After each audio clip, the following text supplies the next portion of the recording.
Bonjour la communauté QHSE Kingdom et un spécial bonjour à tous les responsables QHSE qui suivent la chaîne parce que cette vidéo et cette formation aujourd'hui est pour vous.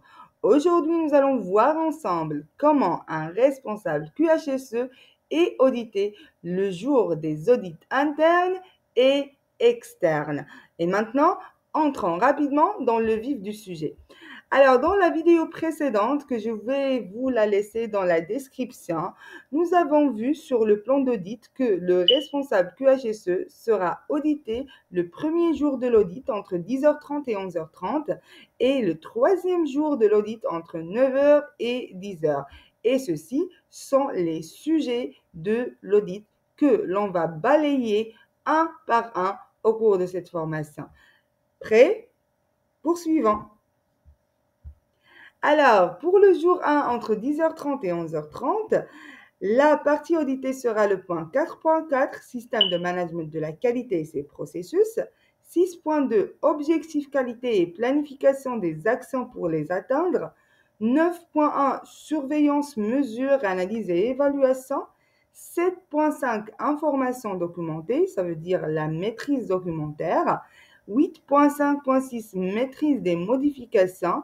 9.2, audit interne, à savoir le planning d'audit, rapport d'audit et compétences des auditeurs ainsi que les évidences des audits précédents. Commençons par le premier point audité qui est le 4.4, système de management de la qualité et ses processus.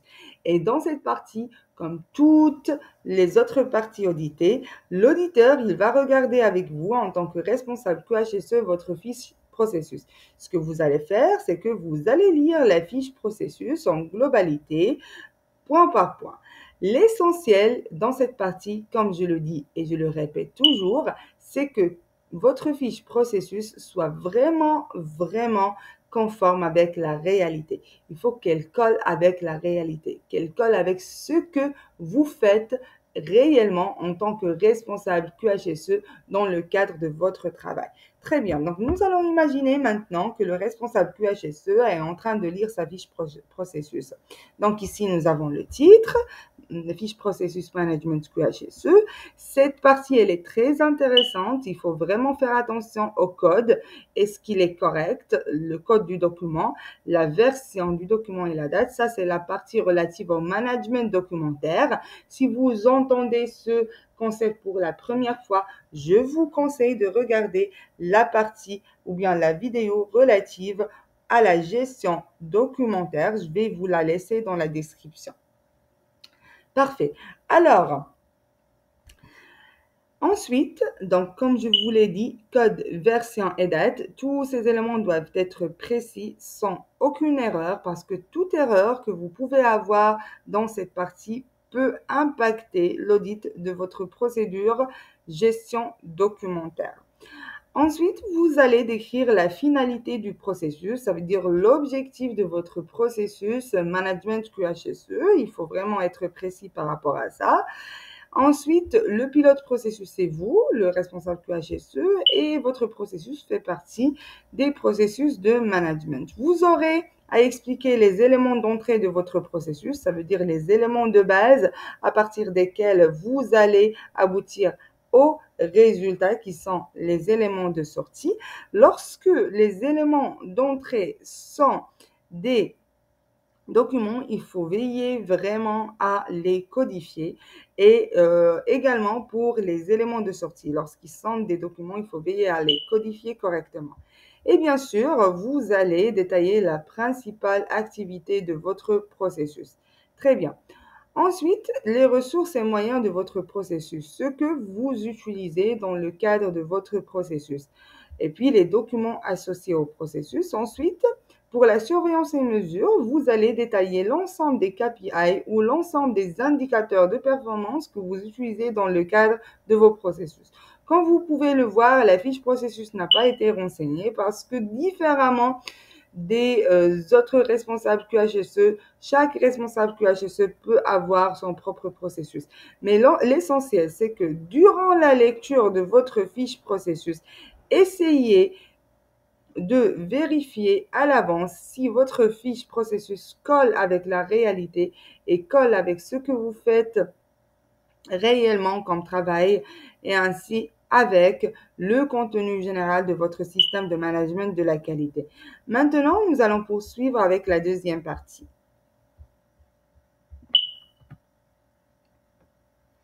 La deuxième partie, c'est la 6.2, objectif qualité et planification des actions pour les atteindre. Et 9.1, surveillance, mesure, analyse et évaluation. Pourquoi? Parce que lorsque vous lisez ces deux parties sur la norme, vous allez découvrir qu'elles sont similaires, surtout pour la partie objectif qualité et planification des actions pour les atteindre. C'est pourquoi les outils de conformité à ces deux points sont les mêmes. Et maintenant, découvrons ces outils ensemble. Première des choses, les objectifs qualité, ils découlent de la politique qualité. Vous ne pouvez pas avoir des objectifs qualité sans faire un retour à la politique qualité. C'est pourquoi la première des choses que vous allez présenter avant de passer aux objectifs, c'est la politique qualité. Si vous l'avez déjà présenté dans le cadre de l'audit de la direction, c'est bon. Sinon, vous allez devoir la présenter ici. Alors, la politique que l'on va prendre comme exemple aujourd'hui, c'est la politique de l'entreprise XR. Pour les personnes qui regardent les vidéos de la chaîne pour la première fois, je rappelle que XR, c'est juste une entreprise virtuelle. Son activité virtuelle, c'est la production du jus de fraise. Très bien. Alors, j'utilise cette entreprise virtuelle pour rapprocher un petit peu les concepts et pour mettre en pratique comment on peut se conformer aux exigences QHSE pratiquement en entreprise. D'accord? Donc, nous allons imaginer une entreprise XR qui fait la production du jus de fraise et voici sa politique. Alors, la politique, qu'est-ce qu'elle dit? Chez XR, pardon, la satisfaction de nos clients est notre priorité numéro 1. Nous nous engageons dans ce cadre à encourager nos collaborateurs à s'inscrire dans une démarche qualité axée sur les objectifs suivants. Et voici les différents objectifs de XR. Je ne vais pas m'approfondir dans le contenu de ces objectifs et passer beaucoup de temps à la lecture des objectifs. Voilà, donc si vous regardez la politique de XR pour la première fois, je vous conseille de regarder la vidéo politique sur la chaîne. Je vais vous laisser le lien sur la description. En gros, voici les objectifs de XR. Si vous regardez cette politique pour la première fois, arrêtez la vidéo et regardez les objectifs un par un. Et maintenant, poursuivons. Alors, maintenant, dans le cadre de la planification des objectifs, vous allez devoir présenter votre tableau de bord qualité de l'année auditée à l'auditeur. OK? Donc, vous allez devoir avoir l'axe de la politique. Donc, vous ne pouvez pas présenter vos objectifs sans l'axe de la politique concernée. Par exemple, ici, l'axe ou l'objectif de la politique concernée, c'est fournir en continu à nos clients un produit de qualité conforme aux normes standards de qualité et sécurité alimentaire. Et ça, c'est les différents indicateurs pour mesurer l'atteinte de ces objectifs. Parmi les indicateurs, on va prendre comme modèle le taux de non-conformité du jus de fraise. D'accord.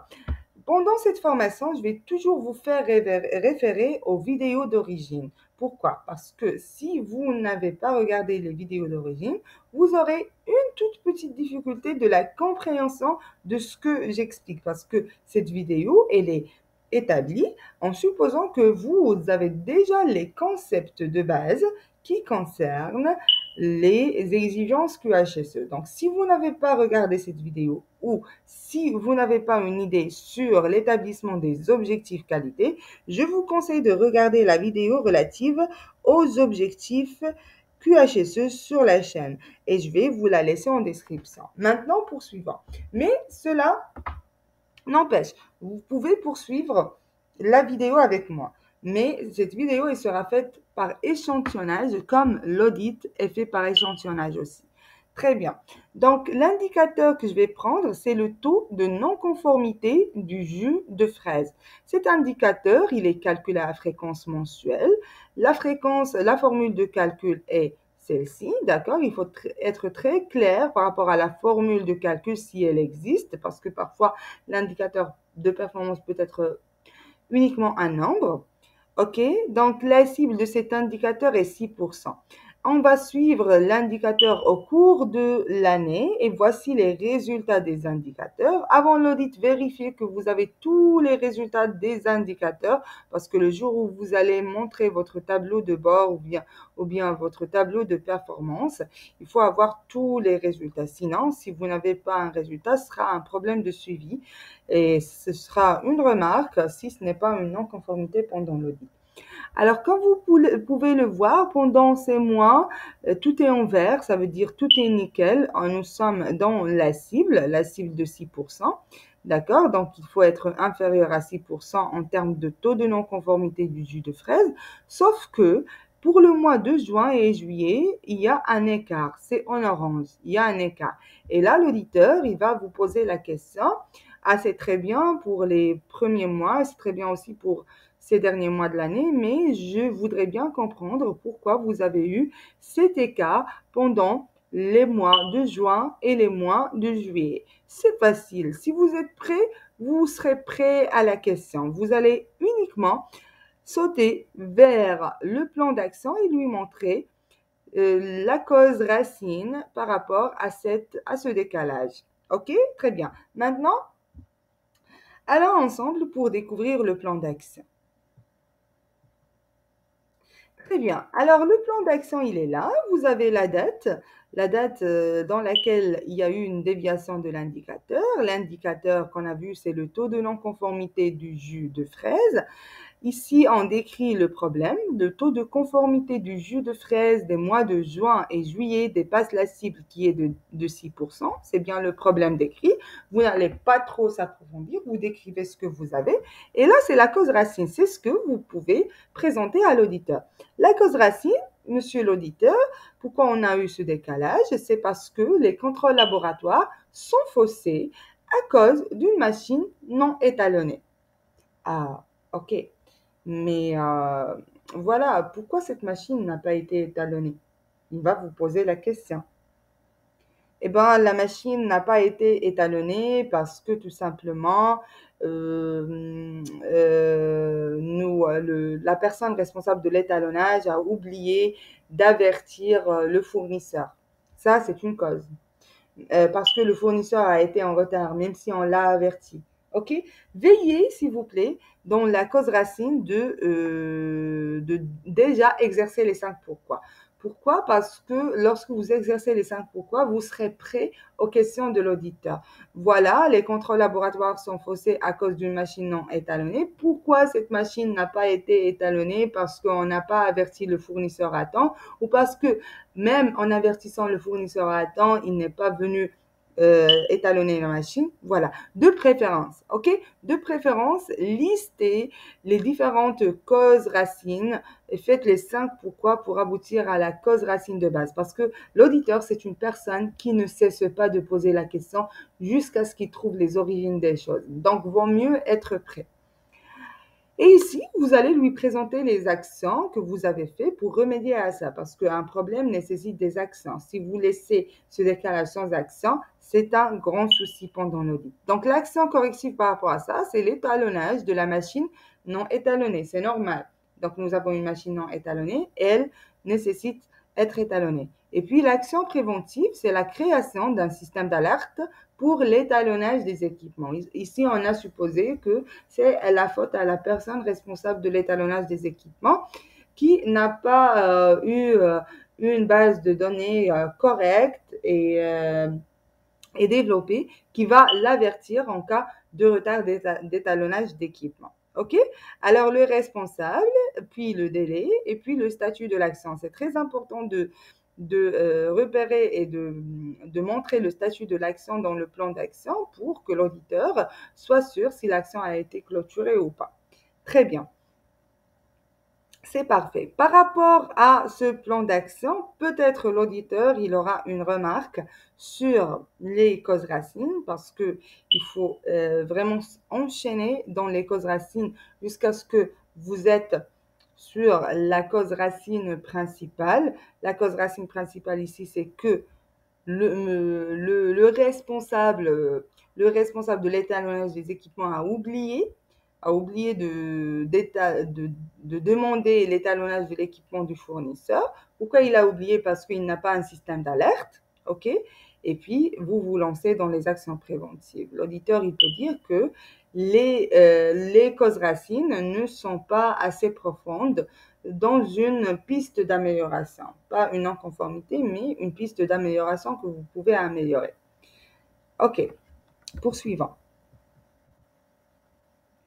Maintenant, on va poursuivre avec le point 7.5, information documentée ou maîtrise documentaire. Cette partie, elle est très importante et c'est parmi les procédures les plus importantes durant l'audit. Il faut vraiment maîtriser cette procédure et soyez sûr que tout est correct sur cette procédure-là et que les choses,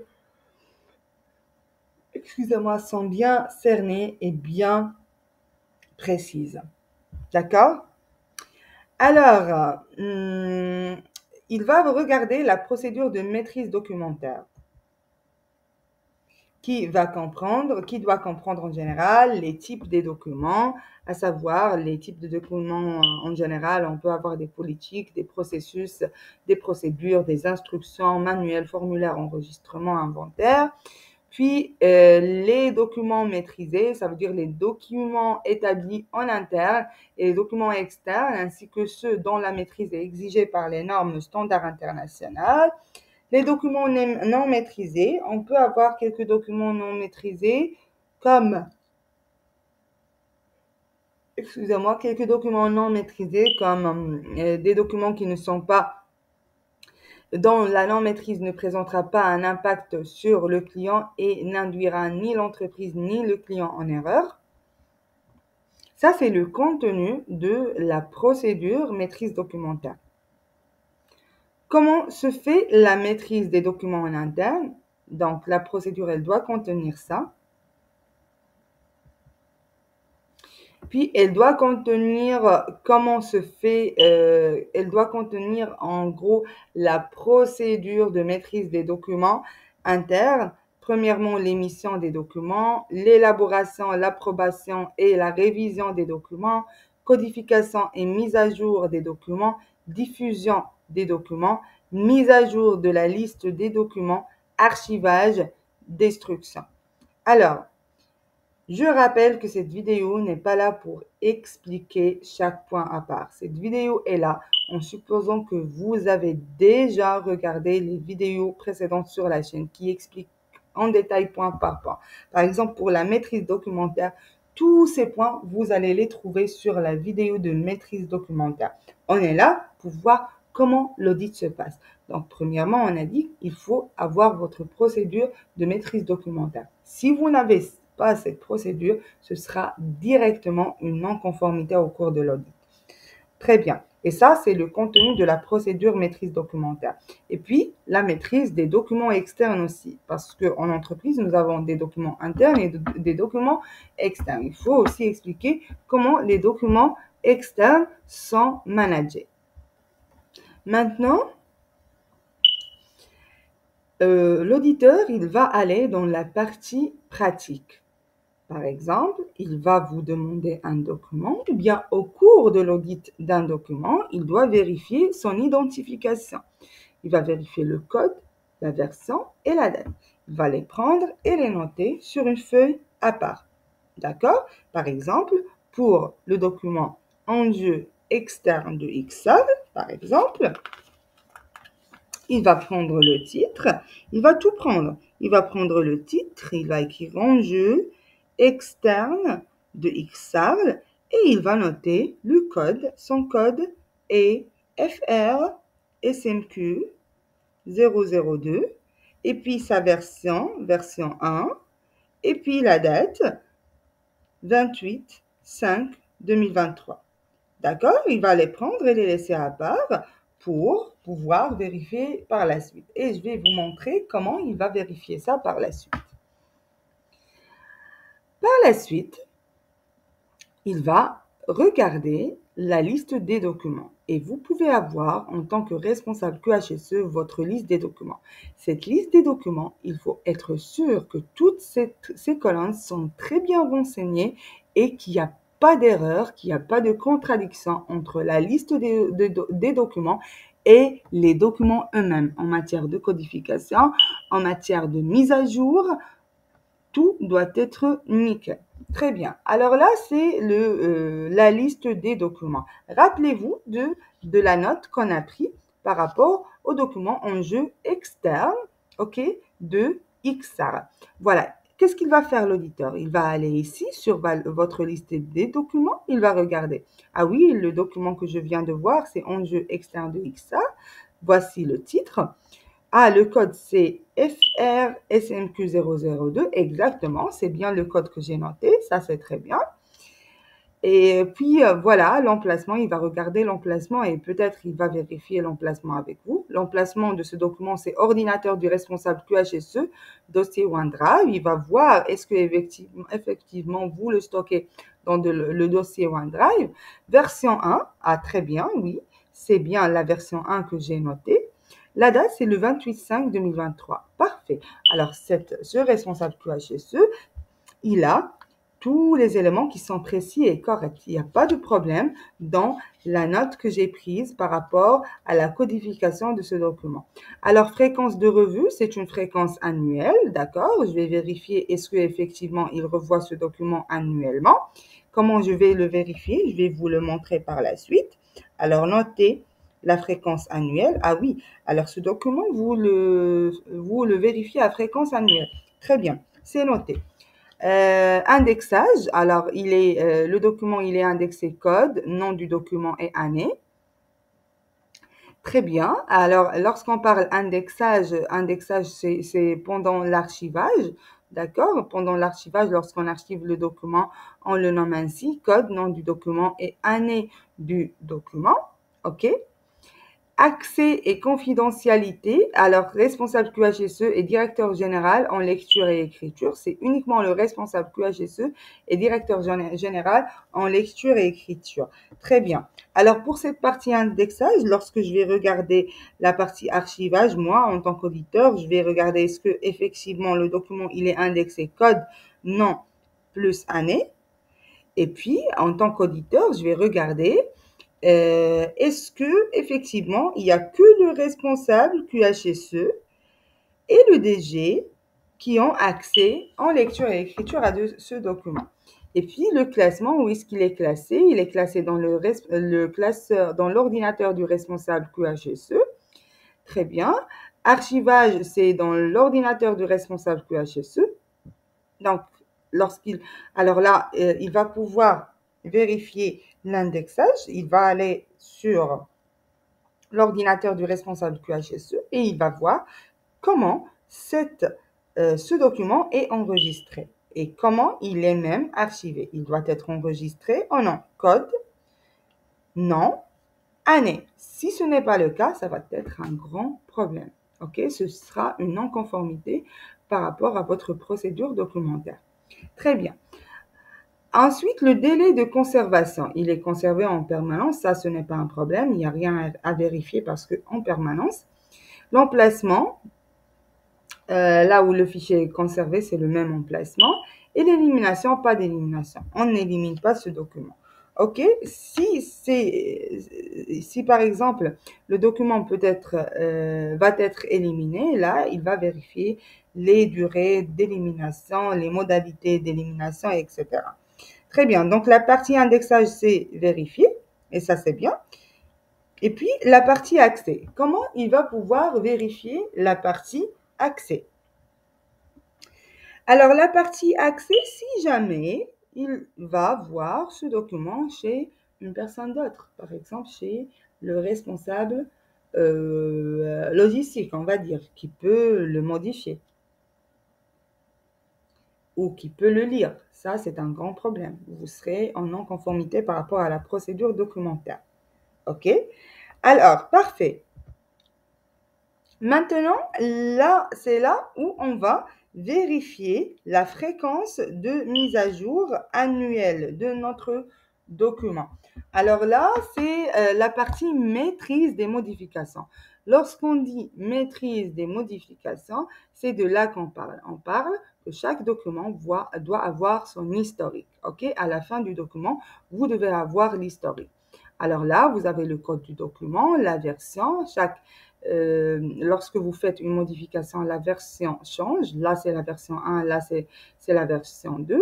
Et là, comme vous pouvez le voir sur la date, la création était le 28/5/2023 et la revue a été le 28/5/2023. Et comme vous pouvez le voir ici, le motif, c'est la revue annuelle du contexte de l'organisme. Très bien. Donc là, l'auditeur, il est sûr que effectivement vous respectez votre procédure documentaire et vous faites une mise à jour annuelle. Parfait. Ensuite, puisqu'on a parlé d'archivage et de destruction, vous n'allez pas uniquement dire, ah oui, on archive nos documents et on les détruit et un point c'est tout. Non, il faut avoir sur votre procédure de gestion documentaire les règles d'archivage. Par exemple, on va prendre le département qualité. Les documents qui peuvent être archivés, c'est fiches de conformité des échantillons, certificats d'étalonnage, etc. Le délai d'archivage ici, c'est 10 ans. OK, et l'emplacement, c'est la salle d'archives. Donc, ce document, il va rester archivé pendant 10 ans, puis il sera éliminé. De toute façon, l'élimination, c'est par broyage. De toute façon, je ne vais pas entrer dans le détail. Il va, par exemple, l'auditeur, il va aller vers la salle d'archives et regarder les fiches de non-conformité où elles sont installées. Il va voir l'année des fiches de non-conformité. Si ça dépasse 10 ans, vous êtes dans un problème parce que normalement, lorsque les documents dépassent 10 ans, ils seront broyés, ils seront détruits. Très bien. Si tout est nickel, si les documents respectent le délai d'archivage, donc vous n'aurez pas de souci. Et maintenant, l'auditeur, il va attaquer la partie audit interne. Il va vérifier le planning de l'audit, le rapport d'audit et compétences des auditeurs, les évidences des audits précédents. Donc, préparez votre audit interne. Préparez votre programme d'audit. Lorsqu'on dit planning d'audit, c'est programme d'audit. Préparez, laissez votre rapport d'audit de côté. Très bien. Soyez sûr que les auditeurs qui ont exécuté l'audit sont compétents et sont qualifiés. Soyez sûr que la liste des auditeurs que vous avez ne contient que les personnes compétentes et qualifiées. Et assurez-vous que vous avez les évidences des actions correctives et préventives des audits sur les remarques et les non-conformités des audits précédents. Tout ça, il faut le préparer à l'avance. Alors, parmi les procédures toujours auditées, c'est la procédure d'audit interne. Donc, la procédure d'audit interne, elle comprend comment l'audit interne est préparé. Elle comprend aussi le déroulement de l'audit interne, comment ça se fait. Elle comprend aussi la qualification des auditeurs. Donc, il est très intéressant de préparer votre procédure d'audit interne. Il y aura des vidéos par la suite qui traitent l'ensemble des procédures auditées durant les audits, y compris la procédure audit interne. Parfait. Il faut avoir aussi votre programme d'audit qui est prêt. Donc, l'auditeur, il va regarder le programme d'audit, il va regarder bien sûr la partie documentaire, le code, etc. Et puis, il va regarder comment votre programme d'audit est fait. Oui, ici, donc, par exemple, vous avez les départements et vous avez les différents audits planifiés au cours de l'année. Très bien. Par exemple, ici, vous avez l'audit interne qualité ISO 9001-2015 qui a été fait le mois de février. Et là, vous l'avez en vert. Veillez à ce que vous ayez la légende de ce que vous avez sur le programme. Si vous avez des codes couleurs, en vert, ça veut dire que ça a été réalisé. Et il va vérifier si effectivement ça a été réalisé. OK? Et puis, en avril, nous avons l'audit externe qui a été réalisé, etc. Et puis, nous avons des audits planifiés dont la date n'est pas encore atteinte. Et nous avons des audits annulés. Et veillez à ce que vous ayez les justifications des audits annulés. Par exemple, cet audit du 7-8-2024 a été annulé par le client pour des raisons organisationnelles du client. Très bien. Ça, c'est le programme d'audit. Et puis, l'auditeur, il va voir avec vous la qualification des auditeurs internes. Est-ce que les auditeurs qui ont exécuté les audits et les auditeurs que vous avez en entreprise sont qualifiés ou pas? Il faut donner des preuves de qualification de ces auditeurs et puis il faut donner la liste des auditeurs internes de votre entreprise. Et voilà, ensuite, vous allez présenter le plan d'action de l'audit interne.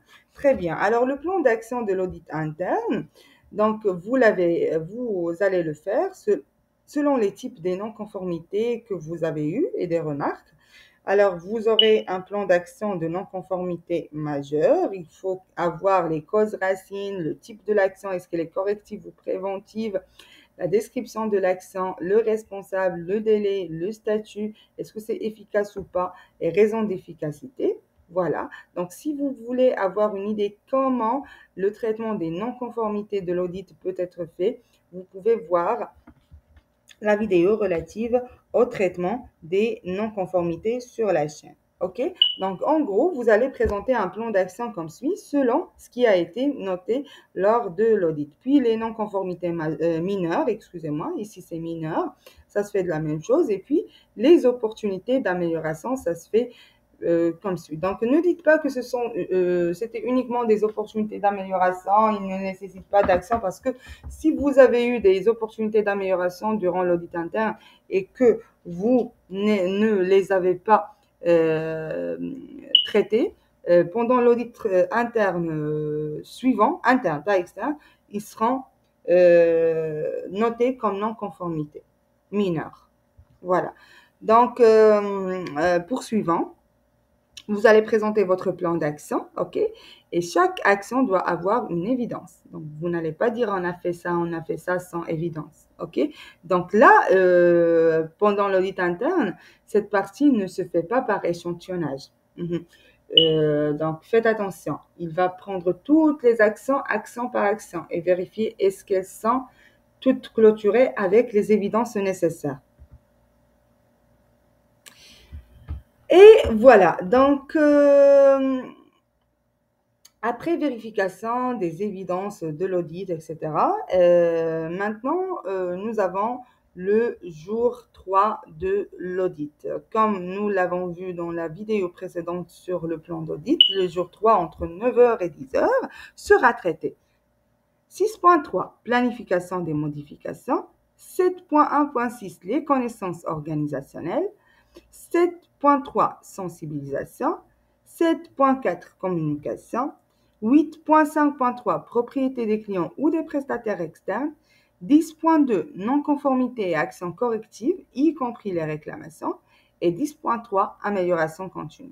D'accord? Pour ne pas trop perdre le temps durant l'explication de ces points et vous faire référer aux vidéos qui contiennent le détail, je vais le faire maintenant. Alors, si vous avez besoin de savoir comment ça se passe pour chaque élément et comment c'est établi, comment c'est élaboré en entreprise, parce que là, nous sommes en train d'étudier l'audit, je le dis et je le répète, donc je suppose que vous avez déjà les connaissances nécessaires par rapport à ça. Je vous conseille pour la 6.3 de regarder la vidéo planification des modifications, comment ça se fait, OK?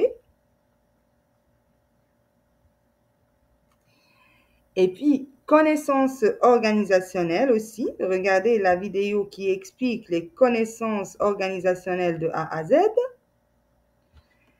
Et puis, communication, regardez la vidéo relative à la communication qui explique comment le plan de communication est établi. Aussi, la vidéo relative à la propriété des clients, aux propriétés clients et prestataires externes. Et voilà, les non-conformités et accents correctifs, je vous conseille de regarder la vidéo sur comment traiter les non-conformités et aussi, voilà, et aussi la partie NC de la revue documentaire, de la vidéo de la revue documentaire. Voilà, très bien. Maintenant, vous avez toutes les références.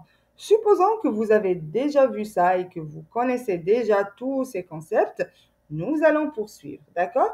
Si vous les connaissez pas, vous pouvez avoir une idée si vous voulez. Mais il faut vraiment que vous maîtrisiez par la suite ces éléments. Planification des modifications.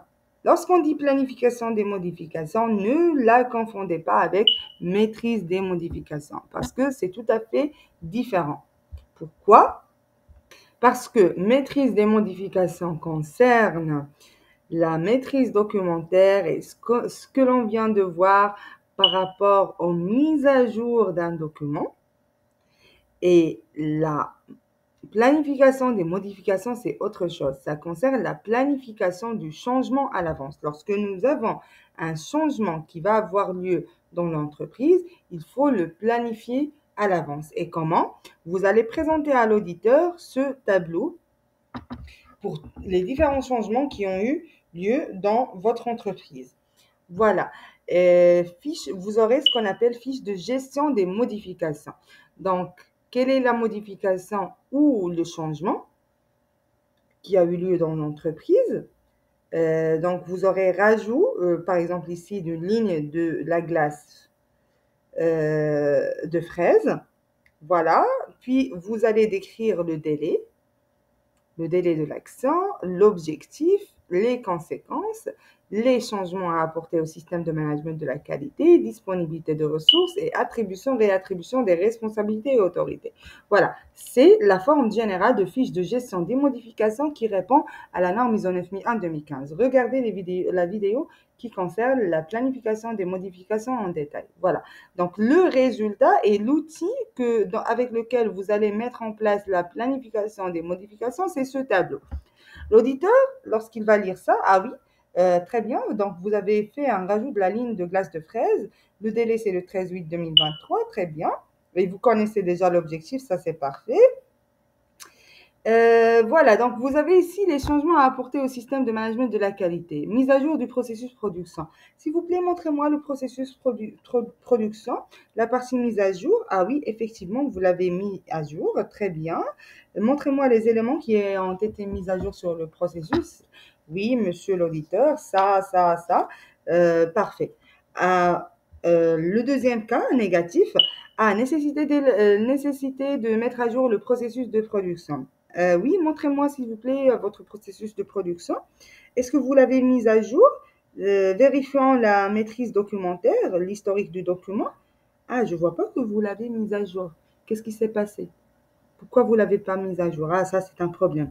Le processus production n'a pas été mis à jour suite au changement relatif au rajout de la ligne de fraise. Donc, c'est une non-conformité par rapport à l'exigence planification des modifications. Ça, c'est un exemple. Oui, on va regarder. Par exemple, l'auditeur, il va regarder disponibilité des ressources. Campagne de recrutement a clôturé le 3/3/2023. Ah oui, nous sommes maintenant le 4/5, par exemple, 2023.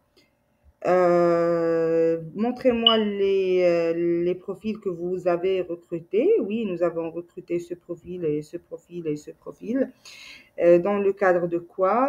Dans le cadre de ce besoin. Ah oui. Est-ce que parmi les profils recrutés, nous avons un profil d'agent de production glace? Oui, nous avons un profil, mais vous avez dit que la campagne va finir le 3/3/2023. Ça, c'est un problème. Ensuite, peut-être qu'il va lire mise en place de cheminées de filtration des émissions à finir le 3/3/2023. Ah, où vous en êtes?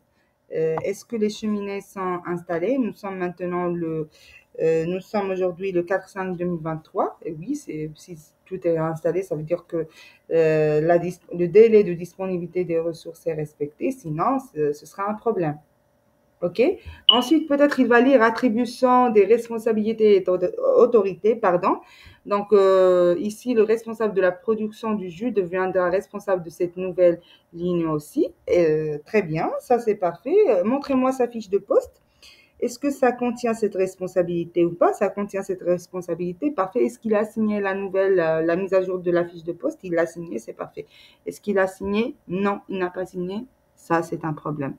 Est-ce que la tâche est rajoutée? Non, elle n'est pas rajoutée. Ça, c'est un problème. Voilà comment ça se passe. Des questions, des questions, des questions qui nécessitent toujours des réponses de la part de l'auditeur. Maintenant, la partie connaissance organisationnelle. Connaissance organisationnelle, c'est un concept qui est nouveau dans l'ISO 9001-2015. OK, donc si vous avez besoin de plus d'informations par rapport à ça, regardez la vidéo connaissance organisationnelle sur la chaîne. Alors, l'auditeur, il va poser la question, quelles connaissances devez-vous maintenir pour que votre processus continue d'être efficace que votre processus, par exemple, on va dire, management de la qualité, continue d'être efficace. Et il faut savoir qu'il peut poser la même question aux différents processus. Et là, vous allez lui répondre. Et là, lorsque vous lui répondez sur les connaissances nécessaires, il doit vous dire comment ces connaissances sont-elles actualisées. Donc, si vous avez des nouvelles par rapport à ces connaissances, comment vous les actualisez? Comment vous les communiquez au personnel concerné? Prenons un exemple. L'exemple, c'est par exemple le contexte de l'organisme, la connaissance d'analyser le contexte de l'organisme. Très bien. Alors, si vous voyez que cette connaissance est très importante pour vous en tant que responsable QHSE et pour vos assistants QHSE, vous devez expliquer à l'auditeur comment c'est actualisé. Donc, par exemple, pour l'amendement 1/2024 relatif au changement climatique, comment vous l'avez actualisé? Et là, vous pouvez lui répondre, nous l'avons actualisé et communiqué à nos équipes à travers des instructions, à travers des comptes rendus de réunions, des aides-mémoires, des bilans de projet, à travers notre intranet, etc. Et pour ces éléments-là, excusez-moi, il faut toujours montrer des évidences à travers des instructions. Très bien, montrez-moi l'instruction que vous avez utilisée. Ah oui, c'est cette instruction. Voilà, c'est quoi son contenu? Elle est codifiée? Le code, il est correct? Voilà, c'est comme ça. L'auditeur, il est à l'aise, il est là, il regarde, il analyse, il a un œil externe. Peut-être vous pouvez dire, ah, tout est nickel chez moi, mais lui, il a un œil externe, il peut toujours faire des remarques. Très bien. Alors, la partie suivante, c'est la partie sensibilisation. Et sur la 9001-2015, l'organisme doit s'assurer que les personnes effectuant un travail sous le contrôle de l'organisme sont sensibilisées à quoi? À la politique qualité. Donc, il faut présenter les preuves de sensibilisation à la politique qualité à l'auditeur, des feuilles de présence, aux objectifs qualité pertinents. Donc, les objectifs qualité pertinents, ils doivent être l'objet de formation à l'ensemble du personnel. Il faut montrer l'évidence de formation, feuille de présence, etc. Et je vous conseille d'afficher les objectifs et les indicateurs sur place parce que plusieurs auditeurs font cette remarque. Affichez-les, OK? Faites du management visuel de ces objectifs-là et laissez-les toujours à jour. Mensuellement, faites un tableau de bord et mensuellement affichez vos objectifs. Ça, c'est très important, ainsi que les objectifs des autres processus. Il va vérifier ça. Il va dire, ah, je regarde que vous n'avez pas un management visuel par rapport aux objectifs. L'importance de leur contribution à l'efficacité du système de management de la qualité, y compris aux effets bénéfiques d'une amélioration des performances. Donc, vous faites une formation sur le système de management de la qualité. Vous leur expliquez en général c'est quoi un système de management de la qualité et en quoi ils sont impliqués et l'importance de leur effort et de leur contribution dans le maintien et le bon cours de du système de management de la qualité. Donc, formation, système de management de la qualité, elle est très importante à côté de la formation politique. Qualité. Et puis, répercussion d'un non-respect des exigences du système de management de la qualité. Voilà, ça peut être inclus dans la formation au système de management de la qualité. Vous pouvez leur expliquer quelles sont les répercussions du non-respect d'une exigence. C'est que nous aurons une non-conformité majeure et ça va impacter la non-efficacité de notre système. Ça peut même aller à la non-obtention du certificat qualité et à la perte de quelques clients. Ça, il faut l'expliquer. 7.4 communication. Sur la 7.4 communication de l'ISO 9001-2015, l'organisme doit déterminer les besoins de communication interne et externe pertinents pour le système de management de la qualité, y compris sur quel sujet communiquer, à quel moment communiquer, avec qui communiquer et comment communiquer. Regardez la vidéo relative au plan de communication sur la chaîne si vous êtes intéressé par ça. Alors là, l'outil de mise en conformité, c'est le plan de communication. Vous allez présenter votre plan de communication à l'auditeur. L'auditeur, il va le faire par échantillonnage. Le 25/2/2023, vous avez fait la formation sur la politique qualité. Ça a été fait par vous. Ah oui, pour tout le personnel. Comment vous l'avez fait? À travers une réunion Teams. Le management visuel par affichage. Ah, très bien. Alors, vérifions sur terrain si c'est affiché.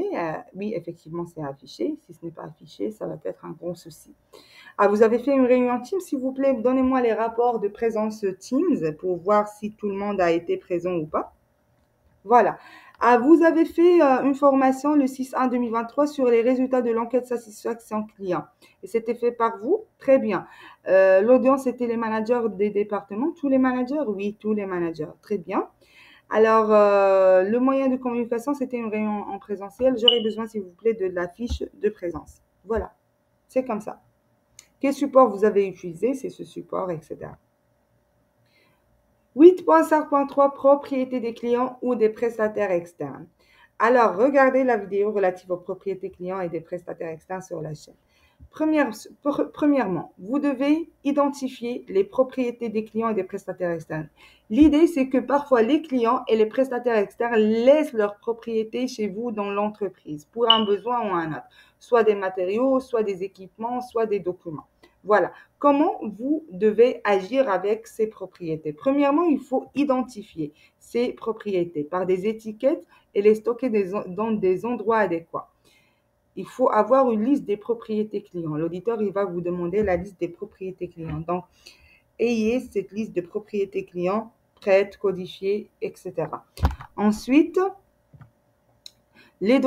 pour les documents, les propriétés sous forme documents, il faut qu'elles soient identifiées par des codes et des classements spécifiques, selon la procédure de maîtrise documentaire. Et puis, il faut vérifier et contrôler ces propriétés pour être sûr qu'elles sont toujours en bon état. Ensuite, pour les propriétés documentaires, il faut toujours s'assurer qu'elles sont à jour. Il faut protéger ces propriétés contre tout type de détérioration. Il faut sauvegarder les documents qui ont accompagné la livraison de ces propriétés. Voilà.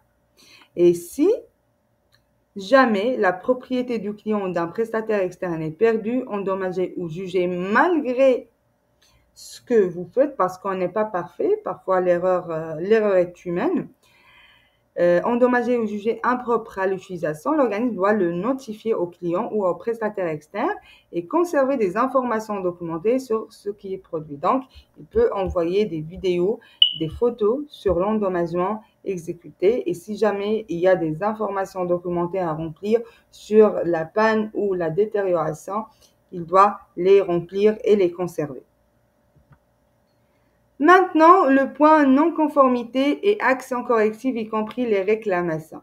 Là, l'auditeur, il va regarder ça pendant qu'il regarde la revue de direction avec la direction générale, cette partie, les non-conformités et les actions correctives, qui explique le nombre total des non-conformités enregistrées dans votre système, ainsi que les pourcentages de toutes les non-conformités clôturées et ouvertes, et puis les conformités qui sont dues à l'audit interne, à l'audit externe, à des réclamations ou des non-conformités processus.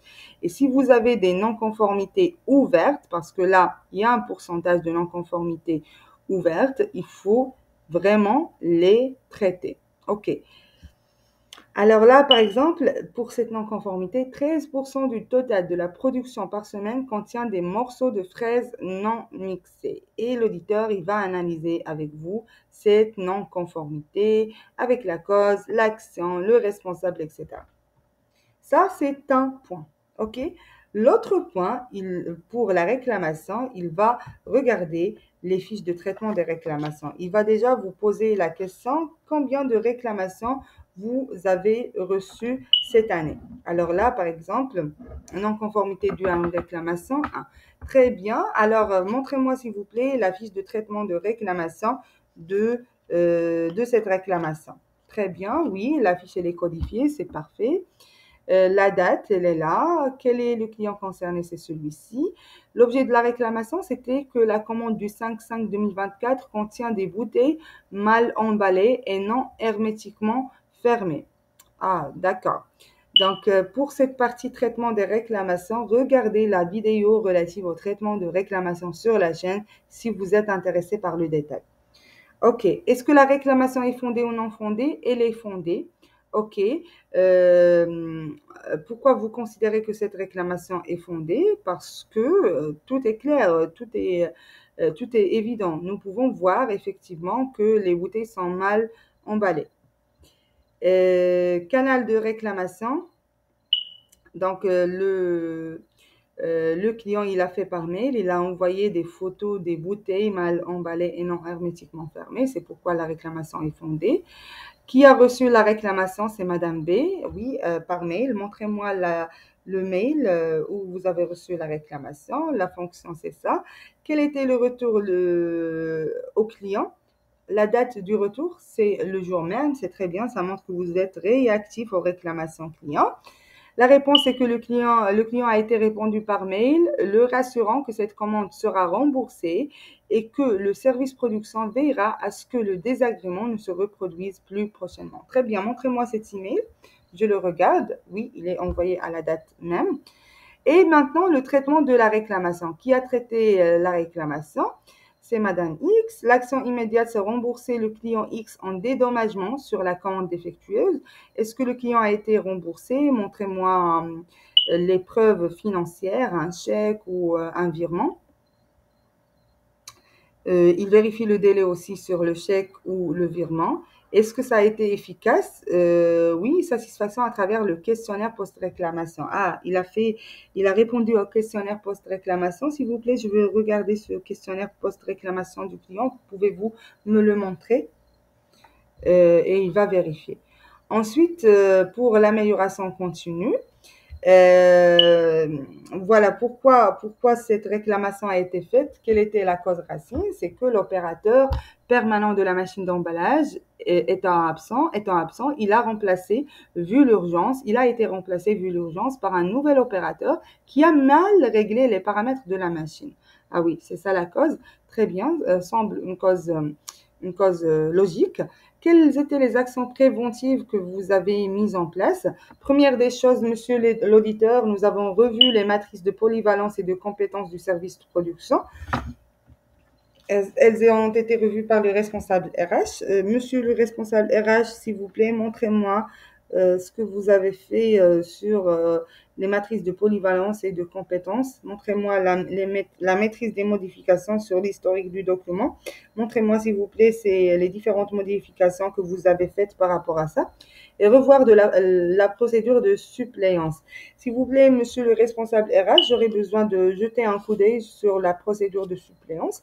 Quelles étaient les modifications que vous avez apportées à la procédure suppléance? Nous avons apporté ça, ça, ça. Montrez-moi l'historique de votre procédure. Effectivement, nous avons fait ça, ça, ça, et voici l'historique de la procédure. Si tout est nickel et que tout est mis à jour, c'est très bien. Si ce n'est pas mis à jour, ça va être un problème. C'est pourquoi je vous dis, tout action doit contenir, doit avoir une évidence à prouver le jour de l'audit. Et maintenant, amélioration continue. Pour la partie amélioration continue, il faut savoir que l'amélioration continue, elle est auditée tout le temps. On l'audite vraiment tout le temps à travers la façon avec laquelle vous gérez votre système de management de la qualité. S'il semble que vous ne faites que des actions correctives pour faire passer les choses, il n'y a pas d'action préventive pour maintenir le bon en route votre système, ça va être un grand problème. Donc, votre système, il n'est pas conforme à l'exigence de l'amélioration continue. Ensuite, il va regarder la partie opportunité d'amélioration sur la revue de direction. S'il ne l'a pas regardé, il va demander.